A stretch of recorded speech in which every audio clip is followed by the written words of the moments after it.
ঢাকায় প্রবেশের অন্যতম গুরুত্বপূর্ণ সড়ক ধুলাইপাট গোলচত্বর।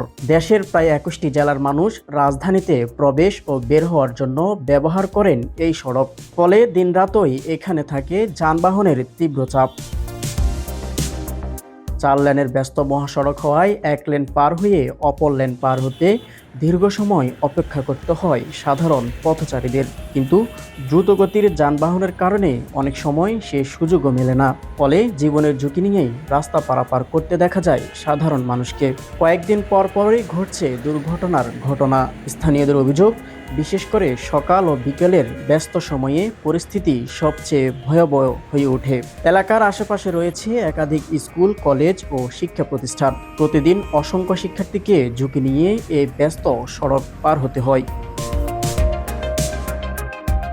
নারী যাত্রীদের মধ্যেও রয়েছে আতঙ্ক। দ্রুতগতির যানবাহন আর চালকদের তাড়াহুড়ো দুর্ঘটনার আশঙ্কা আরও বাড়িয়ে ওখানে দিচ্ছে। একটা ফুটওভার ব্রিজ আছে, নৌকা, তো ওইটা দিয়ে মানুষের তেমন খুব সুবিধা হয় বিষয়টা এমন না। স্থানীয়রা বলছেন, ধুলাইপাট গোল চত্বর থেকে প্রায় ৩০০ মিটার দূরে নৌকার আদলে নির্মিত একটি নান্দনিক ফুট ওভারব্রিজ রয়েছে। কিন্তু সেটি এমন স্থানে নির্মাণ করা হয়েছে যেখানে মানুষের চলাচল তুলনামূলক কম। ফলে সাধারণ পথচারীদের খুব কমই ব্যবহার করতে দেখা যায় সেই ব্রিজ।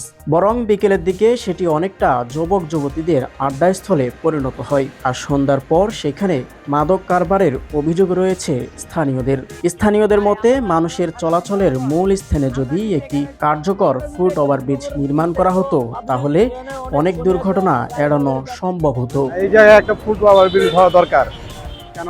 ধুলাইপাট গোল চত্বরে ফুট ওভারব্রিজ নির্মাণের দাবিতে ইতিমধ্যে স্থানীয় বাসিন্দারা একাধিকবার মানববন্ধন, প্রতিবাদ কর্মসূচি ও স্মারকলিপি প্রদান করেছেন। তাদের আশঙ্কা, দ্রুত ব্যবস্থা না নিলে ব্যস্ত এই সড়ক পার হতে গিয়ে যে কোনো সময় ঘটতে পারে বড় ধরনের দুর্ঘটনা। পথচারীদের নিরাপত্তা নিশ্চিত করতে দ্রুত কার্যকর পদক্ষেপ নেওয়ার দাবি স্থানীয়দের। এখন দেখার বিষয়, সংশ্লিষ্ট কর্তৃপক্ষ কবে নাগাদ এই সমস্যার স্থায়ী সমাধানে এগিয়ে আসে।